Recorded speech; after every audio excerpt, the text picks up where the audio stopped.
Hi, everybody. It's Doc's Daily, 1 o'clock Eastern Standard Time, Friday, November 7th. Hope everybody has enjoyed the first week of November.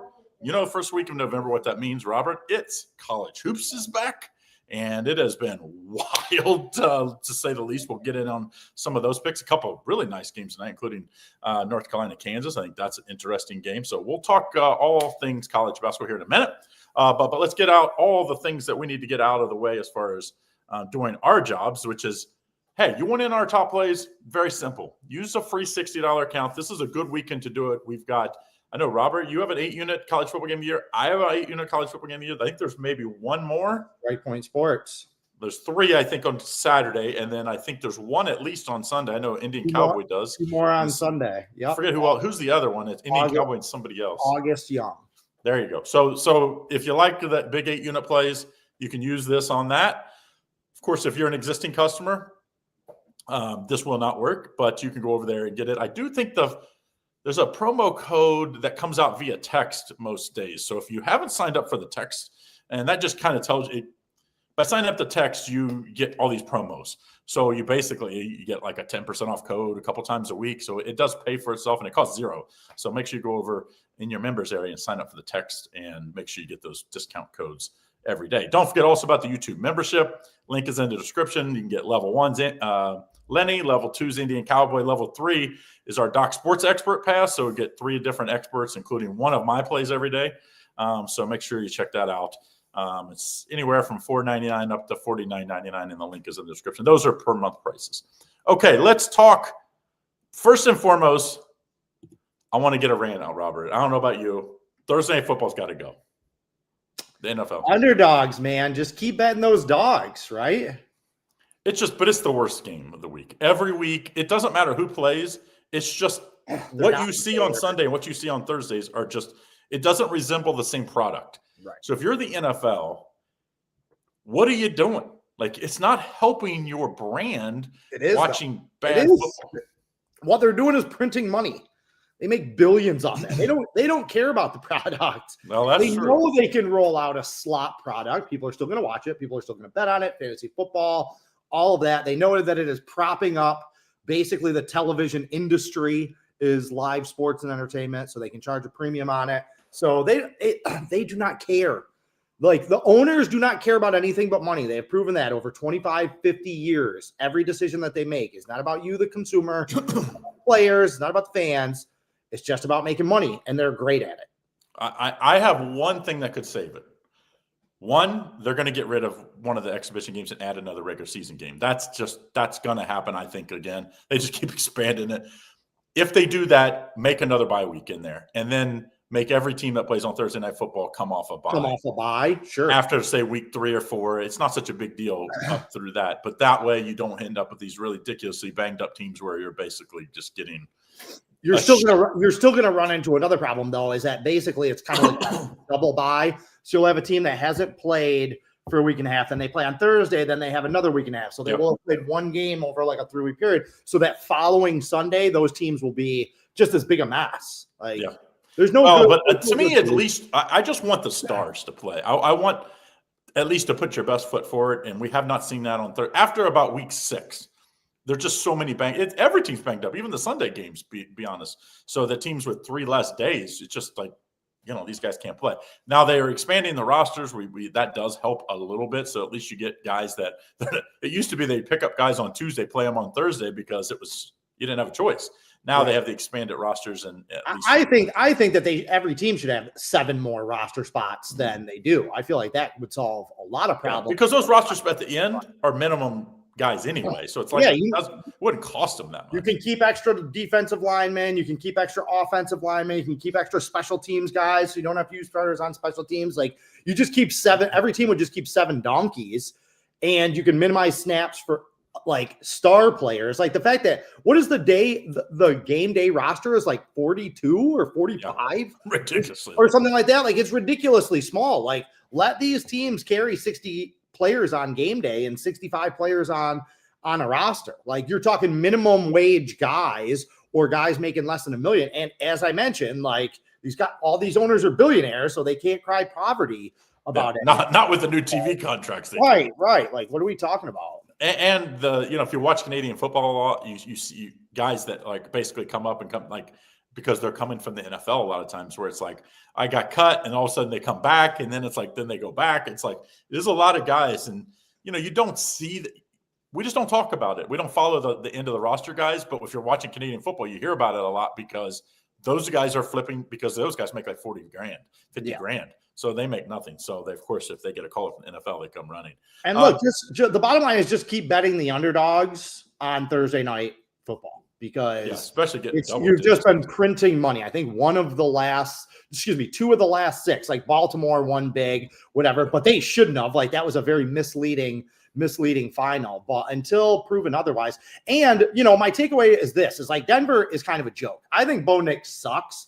I've been writing about that in my power rankings and talking about that. I think he stinks. Like he is not good.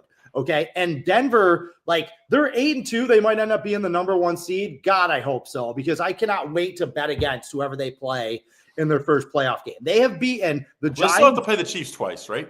Yeah, they'll probably win one of those games though. Like the Chiefs are overwhelming, but I don't care. Denver is not doing anything in the playoffs. They're not a realistic Super Bowl contender. They beat the Jets, the Raiders, and the Giants by combined 7 points. They are not a good team. They shouldn't have won last week in Houston. They wouldn't have won if Stroud hadn't got knocked out. Okay, they're losing in the fourth quarter of that game. Like that team is a fraud. Their defense is absolutely legit. Like top 5, top. Surtain, how long is he out for? Surtain, that is a big loss. They were saying by the end of the month, but it almost doesn't matter who their corners are because they sacked the other team's quarterback 7 times a game. Like they ran that stat last night that coming into the game, they had tied with the 2000 Tampa Bay Bucks.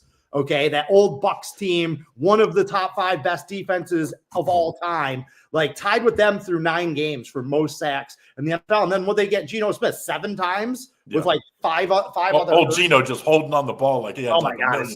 But Chip Kelly too, like again, like that guy's just a Peter principle guy. Late in that game, it was like a 3rd and 4 from the 35 from Denver's 35-yard line. It was obvious that they were going to blitz to try and sack them and knock them out of field goal range in that 3-point game. Chip Kelly was like the only guy in the building that didn't know that they were going to blitz. Whatever play he had called was not a blitz beater. Geno Smith fortunately rolled out and was able to throw the ball away before getting sacked and knocked out of field goal range. And then the guy missed the field goal. But if he had any type of like quick hit, quick slant, dump off anything played, it would have been for a huge play. Like Chip Kelly's an idiot too. Well, they called back the pass interference that went for a touchdown. Yep. That was their game because that would have been 14-0. Yep. And like, even though Denver has had these big fourth-quarter comebacks, it just like they were struggling. Both teams were struggling. It was just the wind was absolute just joke. Denver's punter. I was texting somebody. I was like, is he drunk? Is their punter drunk? I mean, he almost missed it once. His first 3 kicks barely hit the side of his foot. So bad. So I mean, they did everything to lose the game and still won. I think I like Denver as kind of an underdog role because of that defense, but them as a big favorite moving forward down the stretch, like absolutely not. How many more times? Like, what do we have the numbers, the advanced numbers for next week yet? I haven't.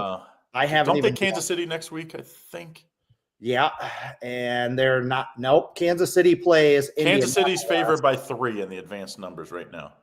But that's at Denver, FYI. Now that could change because if guys get hurt with Kansas City, but still, if Kansas City's a 3-point favorite on the road, I was kind of shocked. I thought that might be a pick'em game, just because Denver's not. Again, they won 6 in a row, good. 6 in a row, 7 in a row they've won. So I kind of thought maybe like you would worry to get too much one-sided action, but that just the Chiefs' power of the Chiefs there a little bit. So interesting games moving forward for that division. I think it's like other than the Vegas, like, let's go get the oldest coach we possibly can. Let's go get the most washed up quarterback that Seattle did not want back. Let's get Tyler Lockett. They just keep signing ex-Seahawks and thinking that I mean, that's their problem is they just don't have players. Like their wide receiver core is pathetic. Their offensive line is bad. Ashton Genty stinks too. He can't run, he can't catch, and he can't block. I've seen the interception was kind of ruined that in that game because they had the ball at midfield. Like at worst, they would have got the field position, and then he gives up that was the field goal that ended up winning them the game. Yeah, he is bad. He has not been good this season. I've not seen anything from Ashton Genty that makes me think like, ooh, okay, like this guy's gonna be it. Like you saw that with Bijan Robinson, even in his rookie year. Like you could see when he got the ball, there was juice there. Like Ashton Genty is not good. He's gonna be a bust. There's other running backs like John Judkins, guys like that are already much better than him, that were drafted much later. So just another terrible pick from a terrible organization. It's just Raiders. I mean, the guy I feel bad for is Bowers. I mean, Bowers is like ridiculous. Like if he's on a team that has anybody else in the perimeter where you can't just double him, like the guy, and you have any offensive line at all, like he would be unbelievable. Unfortunately, they just don't have much else there. And it's not that easy to get wide receivers. Like you could draft them, obviously, but like what wide receivers like, hey, I'm going to go play for Geno Smith. Right. Like taxes are good in Vegas, so maybe like if you're like, hey, I'm going to go sign a big contract, it's a big tax haven. But other than that, I just don't think they're going to get that unless they get through the draft. So we'll see. It'll be a franchise that needs a reboot. I wish Max Crosby would have got traded because I love the dude. I love watching the dude. Bad for him. That's just by the time they get good, he won't be good. It's kind of like, you feel bad for guys. Just the Myles Garrett, same kind of thing. It's like by the time the Browns figure out their quarterback and all that, Myles Garrett probably won't be, in a very tough division, probably won't be a difference maker. So interesting. All right, let's talk college basketball though. Well, hold on, Joe Beef about Northwestern USC game tonight. Yeah. I don't trust USC laying that many points. That's why that was an easy no play for me. Northwestern, they've got 5 wins. They've been a little feistier than I thought. So this is a team that's kind of fighting for bowl eligibility. They only lost by 20 to Oregon, okay, who is the best team that they played. This is a team that went on the road and beat Penn State. They've just what Northwestern does with the defense, the physicality, the running the ball, kind of turning it into a sloppy game. That's all the things that we've seen USC struggle with. I know USC has been great at home, so I kind of don't want to poke that bear, but that was an easy stay away for me. Isn't that the interesting? Because there's people quietly saying they have to play Oregon, I think, was it next week, the week after, that if they win out, they could be, because then they would knock Oregon out, there would be a spot open, that USC might be a team that could sneak into the playoffs. I don't see that. But UCLA, I mean, I could see it. You're only getting one from the ACC. You're only getting one group of 5. Depends on what Notre Dame. 12 and ACC give you 1, so that leaves a lot of open spots this year. A lot of open spots, and all of the off-season issues at the Big Ten and SEC. All the noise that they were making about guaranteed spots in the playoffs, all of that. I feel like the selection committee is going to kind of defer. The squeaky wheel gets the grease type of thing. So if there's 2 teams that are kind of on the cut line, I think they're going to defer to the Big Ten. So it's possible if they beat Oregon. Oregon, the more you look at Oregon, and I like Iowa a little bit this week. I know I'm not alone, but the public is on Oregon pretty heavy. The more you look at Oregon, the more you look at them and say, really good team, haven't played anybody. Yeah, they played one team and they lost at home. Well, I give them credit for that Penn State win. That was a tough environment. Penn State was at full strength. That was a good win, but they won in overtime. And like that Penn State team, we've kind of seen what they've become. So they weren't ever really like a contender. That's still a good win, but it's not like Oregon has been chopping down trees every week. So the idea that they're out, that they're guaranteed, they're like going into last week, their odds to miss the college football playoff were somewhere around plus 400. Okay, plus 400 for Oregon to miss the college football playoff. The rankings come out; those are down to like plus 175. They were the number 9 ranked team, so their grip is a little more tenuous than I think people care to admit. I think there's a difference between getting in and do you think they can win a game. And I think that's why I try to separate those two, and it's hard because as a bettor, it's all I care about is who's going to win and cover. And so it's like I did hear, though, I don't know if this is true, but I heard it on the sports radio last night when I was driving, that the Big Ten and SEC push trying to get more teams in. They said we need to use basically the betting systems so that basically project who would be favored and thus help say, okay, well then that team should get in. Guess who it helped? Wasn't them, Notre Dame. Because of Notre Dame, if you look at the advanced lines on the what-if games, Notre Dame would be favored against all those those, the borderline SEC and Big Ten schools. So then Notre Dame ended up getting that 10 spot in the first one in. And then once you're in, you know how it is. They're not moving Notre Dame out. If they win, they're in. At this point, all they got to do is win and they're in. Real Joe Beef also asked about that total. That total is coming down to 53.5. So this one has kind of a playoff feel to it. I don't trust Memphis's defense. I do like Tulane a little bit in that game. And so, our good friend Arun Shiva, he says underdog and over. So, what do you feel like? Because Memphis, they did stop. That South Florida offense has been, if you haven't watched South, unbelievable. They shut them down late in that game for that comeback. That was pretty impressive. Tulane, what's their coach? He's up for every job. I was going to say Summerall, not Summerall. Summerall, I think it is it. Summerall. He's up for now. He's not going to be he's kind of like the 1A at every school. Every school's going after Lane Kiffin and the bigger names. Obviously, those guys can only go to one school or they stay. And so it's like you got to have the next round. He's that next round of guys. He'll end up at like a Maryland or something like that. Like if Maryland, I think Auburn or something like that. Auburn is what I think. Because Auburn is like, of the schools that are open, the big schools, they're like the 5th. So it's like, you're going to have to hire somebody. I think that's why Wisconsin kept Luke Fickell. Not only this year, they're going to keep him next year. Is because they're like, dude, if you look at all the schools open, we'd be the last. Yeah, James Franklin.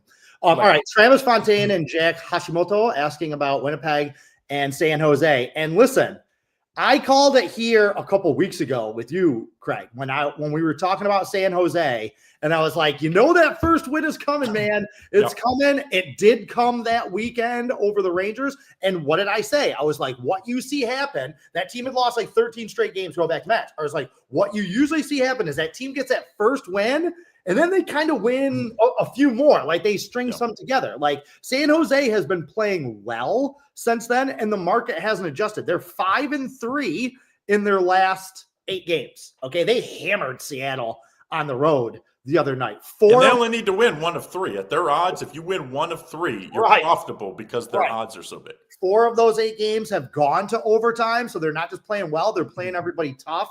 I know San Jose and Anaheim last year, and I had a great hockey season last year, and in part was because of them. Them on the puck line has a lot of value as well. Usually the worst teams on the puck line because you're still getting plus money. On the worst teams. Exactly. In most games, it's just like baseball. Most games end closer than what you think. Yeah, exactly. So no, I still think there's meat on the bone with San Jose. I think there's a little more value with them over the next couple. I always say be careful betting the worst teams and the best teams. Yeah, because it's like the market is just way out of whack. Way out of whack for the good teams. Like you got to pay a premium like you can't imagine.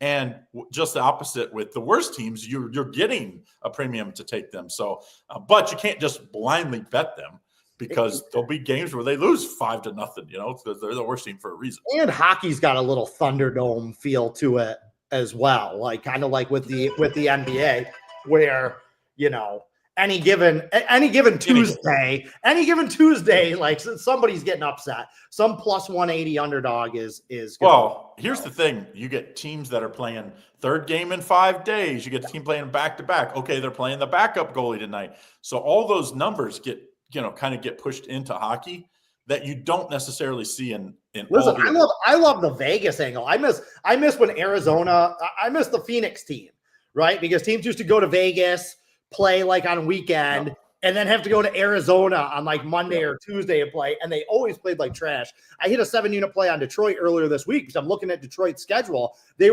was the last trip on like a 5-game road trip. They had a night and a half in Vegas, and then they had to play on like Tuesday. I'm like, and then they were going home. They were flying home after that. I'm like, ain't no way those guys stayed in the hotel on Sunday and Monday. The LA angle used to be the same thing in the NBA because a lot of times you go play the Clippers and the Lakers. So you're in LA for like 3 or 4 days. Next game, a lot of times it's Utah. Right. And it's like, first of all, Utah teams have not been great. So you're getting having to lay points with a team that's been partying in LA, and not just partying. A lot of people do business in LA. What they don't realize in the NBA, like their agents are out there, advertising deals. So like on days off, they're shooting ads and stuff, or even on days of game. there's a lot of distraction. All of a sudden you go to Utah, people are like, oh, they're going to kill Utah. And then Right. Utah almost beats them or does beat them. By the way, speaking of which, those that watch Docs Daily on Monday got another free winner. What did we talk about? We're like, Utah lost by 30 to Charlotte. Yeah. They might beat the Celtics, right? Like that would be the – and they did. And they beat them. So I feel like every game with Utah, you have to like tonight. Who are they playing? They're playing Minnesota. Minnesota just got embarrassed by the Knicks. I think Minnesota is going to kill them. So it's like you got to lay the 11.5 points, but then also bet a little bit on Utah money line every game. Yeah. So it's like I'm laying 10 or they're going to win. I feel like I like talent of Utah, by the way. I think Marketing is if he was in any other market, would be a superstar. He's going to be an all-star, I think, again this year if he stays healthy. It's just like no one cares because he's in Utah. They keep, when you're bad, you get the high draft picks for a long time. You start developing those guys, and it's like, they have those games. Oklahoma City. Yeah, I mean, Oklahoma City, they didn't necessarily ever like just stink. Like remember when Chris Paul was there for a year and SGA just got there? They were pretty freaking good that year. I think that was the bubble year. And they just continue to build after that. But you just accumulate draft picks. It's hard to miss out on every draft pick. It's like unless you're the Nets, and then you miss out on everything. Hey, Scott is talking about that Indiana Penn State game. Scott, I used this as a free play in the newsletter, the Doc Sports newsletter, which if you're not signed up for, get signed up for. You get like 8. You get promo codes. You get 8 free picks a week. A lot of football picks. Like it's just got a lot of good information and it's free. So sign up for it. But I use this pick. I used Indiana as my free play in the newsletter. I hate that play. Like yesterday, I wanted to type up Penn State and use it in my card, but I didn't because I had given it out as a free play. Like I did that on Tuesday. On Tuesday, I loved Indiana. Which one did you give out? Indiana. I gave out Indiana minus 14.5. They've been murdering people. Right. So they've been killing people, right? Like at this point, it's like, don't look at the number. Don't look at the team. Just bet in Indiana. And it's not like they're like, it's not the Oregon days where I felt like they were trying to score 7. They just naturally are that much better and that much better coached. Like right now, I don't know how it ends up for Indiana. I hope they don't peak too early, to be very honest. I don't think that there is a peak. I think they are that good because they're packing a top 10 defense too. It's not like they're just going out there and winning a bunch of shootouts. They don't have any weakness. Kind of like USC, right? Like they score a bunch of points, but they're going to give up a bunch of points and they win these games. No, like they shut people down. Their defense is dominating right now. Now, the reason I liked Indiana was because not only are they just a wagon and they're just murdering people left and right, but Penn State, I thought last week was their Super Bowl. I thought they had one game left in them that they were going to. I thought they played better last week. And they did. They played with them for a half. Okay. And then they don't cover the spread. They lose it. So now I'm like, they're done. Like everybody's thinking about the NFL transfer, coaches, all this stuff. However, they're at home. Okay, so 14.5 points in Happy Valley. There is still talent there. They were good enough to play with Ohio State for a half. And I do think if that, like switch up, if they had played at Indiana last week, they lose by 40, right? And then this week, if they played Ohio State in Happy Valley, like last week, if that game had been in Happy Valley, they might have won that game.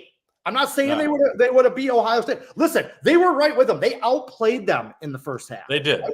And then Ohio State just does what Ohio State does. But I'm saying flip the home field there. Put that game in. Yeah, Maybe, right? So this week it is. They're getting 2 touchdowns. I think they've only lost at home. I saw a stat like in over 400 home games. So what is that? You play 5-6 home games a year. So you do the math on that. Over 400 home games. They've only been beaten by more than 2 touchdowns, I think 17 times. So I don't know. It's a lot of points. The problem with Penn State is, as you said, it's the NIL transfer and draft like sitting out there where guys now are like, okay, I got to start planning for next year, no matter what that is. And I think, like, are you going to lay down your life kind of like on a tackle that might get injured when you have a big, maybe not potential to go somewhere else?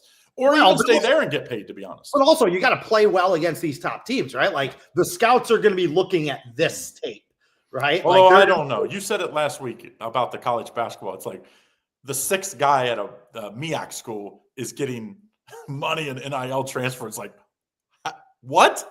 Like, what are we doing? It's the same thing in college football where Penn it's just they're State, so desperate for talent now. a lot of these guys came back, though. A lot of these guys came back to Penn State. And they got a big transfer portal class. Right. They got a few guys in the transfer portal, but this is not like a mercenary team. Like a lot of those guys at Penn State have been there, have come up in that program. Like, and again, if they're thinking about their NFL future, I think they got to think, if I'm a defensive player for Penn State, I got to think, okay, I got to play well this week. There's going to be a lot of scouts here looking at Mendoza. If I play well, if I get an interception, if I hold down my own, if I get a couple sacks, that's going to boost my draft stock. I mean, the rumor is that Franklin and Virginia Tech could be a thing. I wonder if some of those guys might go with him. So we'll see. The coaching carousel is going to happen quick. I think there's going to be more people that here in the next couple of weeks we start seeing it. So it's going to be interesting here. Now let's talk college hoops. Because I do think let's start off with the Jim Dandy, as they say of them all. North Carolina and Hubert Davis is greatly. I mean, when in our lifetime did we ever think North Carolina would be like, we're trying to make the tournament, like year in, year out? That's where they're at this point the last few years. They're favored by 3. Total 159. I get it. They're at home, Dean Dome, tough place to play. It's not like Duke, hard place to play, though. Like, it's never been like that, in my opinion. I just, there's Kansas is a much tougher place to play. Sure. This is like I instantly thought Kansas is the play here. I didn't give it out, but I would lean towards Kansas. What do you think? I definitely like North Carolina. I don't love them. It's not a huge play because I don't love North Carolina. This Kansas team is not that good. Like, this might be one of the weaker Kansas teams that we have seen in a long time. Now, the freshman that they have, Darren Peterson, everybody's talking about DeBonsa, this, that. Like, we saw Koa Pete the other night. Like, this kid tonight that you're going to watch, he's the real deal. Okay? He's awesome. He's a lottery pick. Like he would be 1, 2, or 3 if they picked right now. Correct. Okay? He is one of 2 freshmen that start on this team. The seniors that they have are transfers, like Melvin Council, from St. Bonaventure and Wagner, like, good player. He was a good player at St. Bonaventure, but he's stepping way up in class where I'm not scared of Melvin Council type of thing. So you have these 2 freshmen, one of them Peterson. This is his first road game in college. Okay. He's been playing AAU. He's been playing high school. He's just been better than everybody. He's not better than everybody tonight. Caleb Olson, the freshman for North Carolina, is very, very good. And they have Seth Trimble and Henry Vassir. Henry Vassir, the 7-footer from Arizona. Seth Trimble, one of the most improved players in the country. Like, North Carolina has some dudes. They have experience, and they have home court advantage going up against a Kansas team that these guys are just kind of thrown together. They're going on the road for the first time. We got freshmen playing in this type of hostile environment. Like, I very much like North Carolina. I am not buying North Carolina stock for this season. I still don't think that they're very good. But in this game, I think the situation sets up very, very well for them. And you mentioned it, Hubert Davis. Like, this guy needs this win, right? Like this is a big one. Like, you lose this game at home in front of the home crowd, that hot seat gets ramped up that much more. So I just think that there's a lot of edges here pointing towards North Carolina. And we mentioned it last time, I think Monday when we were on. The ACC is not great again. There's not that many chances at really big wins like this on UNC's roster. Usually the ACC, you have 6-7 games per year that are like really quality wins. At the end of the year, you can point to these wins and be like, these are our resume. Yeah. This gets us in. After this, you're going to have Duke twice. Obviously, Duke's going to be up there. Who else you having? Louisville, maybe.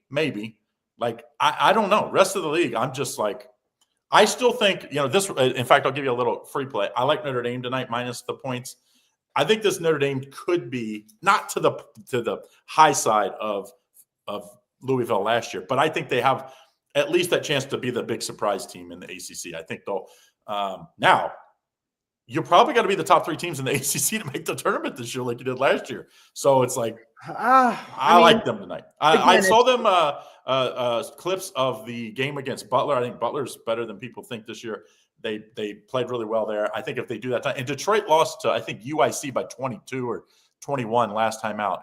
Yeah, Mark Montgomery. I have no idea. Like, Detroit Mercy is a team that brought back some talent, added some JUCO scorers. I'm like, because I had them plus 9.5. Like, Illinois Chicago isn't any good. They're completely rebuilding. Like, why are they laying double digits? the Mark Montgomery factor. Like, that guy was at Northern Illinois for like 10 years. I think he had one winning season. I have no idea how this retread. He's the coach of Detroit Mercy. I have no idea how he got recycled into this conference. I like Notre Dame in general. I don't love them tonight just because teams that cover that first big spread on opening night, teams that cover that first big 25, 28 point spread, and then their number is even bigger in the second game. That's usually when the market this time of year in college basketball tries to get out ahead of this, right? Like, oh, Notre Dame covered as a 16.5 favorite their first game. Now they're 21.5. If they do cover this game, next game they're going to be like 27.5, right? Like, it's not little tweaks, it's big movements. Notre Dame, I'm with you. Like, I think that they might be the fourth or fifth best team in the ACC. They are way better than their power rankings and power ratings are. Marcus Burton is a dude. Okay, he's a 20-point per game scorer. Micah Shrewsbury, the other kid, is a great shooter. Like, they have an excellent backcourt. For them, it's all about that kid Taunt. Is it Carson Towns? Yep. I think he was one of the nation's leading rebounders, came from Northern Arizona, I want to say, because that's what they need. Notre Dame needs a little bit of size inside. If they get that, they're going to be something. They're going to be hard to handle just because those two guards are the real deal.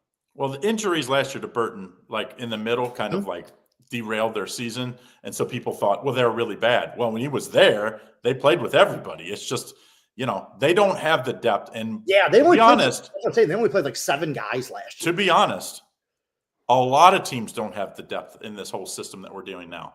It's like you said, you're adding mid-major type players. It's not like those guys can step in for the top flight guys. So there's going to be a big drop off. It was last year. If they stay healthy, I think Notre Dame could be that team. I like them tonight minus the points. Listen, I don't lay more than 14, 15 points ever as a premium play. So I'm not out there betting $1 billion on this. But when I was looking down through the card, I was like, damn, this could be a show me game for Notre Dame. And, it's football season. So I always say, like, Alabama, Notre Dame, like, to get the eyeballs at these schools that are football schools, you have to do some big things. Like, it's just because the fans, they only have so much time and effort. They're going to. Oh my God. Me and my son were watching a little bit of the SMU game because I wanted to see a little bit of SMU team. I'm a little higher on as like a betting team. Like, I don't think they're a tournament caliber team, but I think they can beat some people in the ACC. So we were watching that game. Like, we were laughing our ass off. It looked like there was like 18 people. Yeah. At that SMU game. They were playing Texas A&M Corpus Christi, and it was a 2-point game with 6 minutes left in the game. You know what I mean? Like, this is what I'm saying. They won by a blowout in their first game. They came back. They were a 20-point favorite. In the next game, you got 15 people in the gym. You're playing some schlub-ass team. That it is a much bigger game for them than it is for you. Right. It's a Super Bowl game. So you're kind of seeing that a little bit. And teams are paying them to come do this, by the way. A lot of times this is a payment game. To get a kid to come to, the bigger schools. So it's like you're paying them to come potentially beat you. Scotty, that number is going to be too high for me. Like, that number is going to be 5.5. Not the St. Mary's. That's St. John's, Alabama. That number is going to open around 5.5. I bet 6. That's may be a little bit more than I'm comfortable laying. I love St. John's in this spot. Yeah. We don't know what Alabama is. They should be sponsored by, he's Body Armor, right? Mike Rapoli. He's the one that's giving all the money for this team for the most part. They should literally have to run out with like Body Armor shirts on and stuff. Right. So it's like Nike it's Phil Knight. Like, almost every big school has one donor. If you guys don't know who Mike Rapoli is, he did Vitamin Water. Now he did Body Armor. He's big into horse racing. So, and he has like basically said he was the one that convinced them to hire Patino that whatever the cost, whatever you need, it's there for you. So, like, Alabama, we know that they want to run around, shoot a bunch of threes, and play really fast. I don't think they're good enough defensively. I think St. John's, they are so tough, so rugged on the interior that they're going to dominate the paint in this game. And I don't like this group of St. John's players is much different than the team that he had last year, where like they weren't taking a shot outside of 8 feet. Like, Kadari Richmond had to get to the basket. Like, everybody had to do their damage in the paint. Now they got some guys that can shoot. They got some guys that can score. So I feel like they're going to be comfortable playing, just trying to score in the 90s, right? But St. John's is going to be able to get more stops. They're playing at home. I just don't love this Alabama team. They have lost a lot of talent from the last 2 years. Like, Sears was there for like 22 years. Right. He's gone. everyone's like, oh, LeBaron Philon is going to like take that next step and be that next superstar. He may, but he's a sophomore. And I haven't seen him like, I don't feel comfortable with him taking over a game like this on the road at St. John's, which I'm not even sure if that's in the Garden or on campus. Yeah, I'm guessing this is the Garden game. It's got to be in the Garden, right? Like usually all their way, like LeBaron Philon has not shown me that like he's going to dominate a game like this. Like I think St. John's has a chance to roll them in this game. I just don't know if I want to lay that 5.5, 6 points. It'll be an interesting game because I think of Rick Pitino, his great smothering defenses. I don't know if you'll be able to get offensive players. He's done it in the past. But it's sometimes, this NIL thing's so new. Is he going to get guys that come in and play that dog defense? If they do, St. John's can win it all this year. Well, Oziah Sellers, the guard that they got, real good player for Stanford. He was probably Stanford's best guard. He started at USC before that. Dylan Mitchell, they have. I didn't see Bryce Hopkins. Like, he's the guy who's coming back from injury. Like, basically lost his last 2 years for Providence to injury. But before that, he was an all Big East guy. Like, they scored 108 points in their first game. Now, like, I get it was only Quinnipiac. I don't care. 108 points is 108 points. So if they got some guys that can put the ball in the basket a variety of ways, which they didn't have last year, and they have the defense. So like I said, I want no part of Alabama. Young team. This might be one where they get spanked a little bit and that makes them better. The coach can go back to the drawing board and propel them, but no, they're not. Oaks is, I will say this. I thought Oaks was kind of going to be a flash in the pan. I don't believe that anymore. I think he's style. He's an analytic guy. For you guys don't like analytics, you're not going to like him. But he is all in on the analytics. He was a math high school teacher, right? As he kind of worked his way up and kind of all in on that. It has 100% worked. Now, granted, they had Sears for all these years that he just carried him.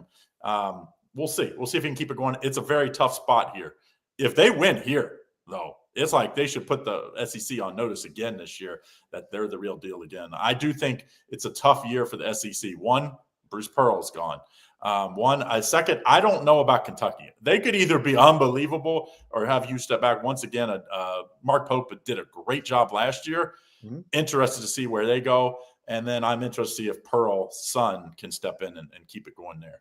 No, I don't like it. He cannot. That Bethune-Cookman taking them to overtime in their opener. Now, of course, they bounce back and they win by 30. And that's what I mean. Like early in the season, that's what you kind of want to look for. You want to look for these teams that almost get upset or 20-point favorites that only win by 6 or 8 points in their first game.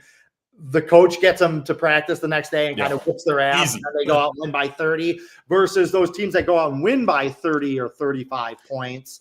Yep. What's their motivation the next game when they're 27.5 point? Hard to get guys 17, 18, 19, 20-year-olds, even some 21-year-olds now, to pay attention to a coach when they're getting all this money and accolades. Everybody slap them on the back on the internet. And then you'll get slapped in the mouth by almost lose. Coach doesn't need to do much the next day. Everybody's awoke. It's now we get into the conference play. It's a little different because, it's the grind. But we're at the point of the season. It's what do they call that? The overreaction. It's like this team's terrible because they almost lose. Yeah. Then you bet them the next game. Right. Just the opposite. If they blow a team out, probably going to get, the overreaction is going to go the other way. That's the point of the season we're at. So just be careful with college hoops. This guy over here is probably the best guy in the business as far as just following like the Bethune-Cookmans in the world. If you don't know about him, he does. So make sure you get in on his pass. You can do that over at the website. I think it's just $99 for a week. And I think the month pass or the season pass is $739.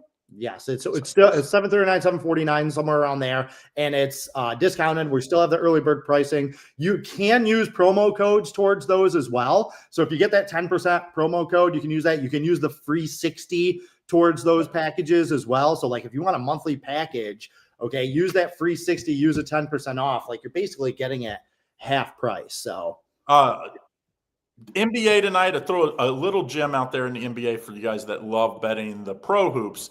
I like Orlando -3 tonight. The line kind of doesn't make sense because Orlando has not played great, yet they're favored here.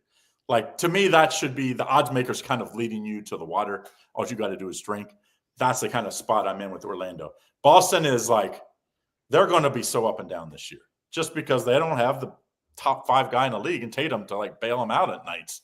When you have superstars and people saying Jaylen Brown's not a superstar. Like he's a great Robin. He's Scottie Pippen. Scottie Pippen, one of the greatest 50 players of all time. Yeah, because he had Jordan next to him. When he didn't, he wasn't quite that player. Same thing with Brown. When Tatum's back, he'll be just fine. But right now, they're going to be some ups and downs, Boston. They're going to be unbelievable on nights, and they're going to get blown out on nights. I think Orlando needs this pretty good. I mean, they're 3-5 on the year, and a lot of people thought Orlando would be a top 4 team in the East. Hasn't been the case so far. So I kind of like that. Anything in the NBA you maybe lean towards tonight here? Robert? No. I gotta get out of here. I got a road trip up to Knoxville for a soccer tournament for my son this weekend. So I got a lot to do. A little football. That's right. All right. So that's what we have. Don't forget, if you want to get in 11 o'clock tomorrow, you'll have Griffin and Lenny. They'll cover all if you have questions on any game, it's kind of a Q&A type Docs Daily, so make sure you check that out. Of course, both of us have 8-unit games of the year in college football. So if you get the free 60, you can actually use that to get both of us. If you're already used the free 60, just go over there and get in on it. It's just $30 per day. If you want the whole card, it's $99. And that doesn't just get you college football, FYI. It gets you the NFL as well. Yep. So it's a really good deal. If you like that, go over to the website, the BPA. You'll see the BPA when you log in.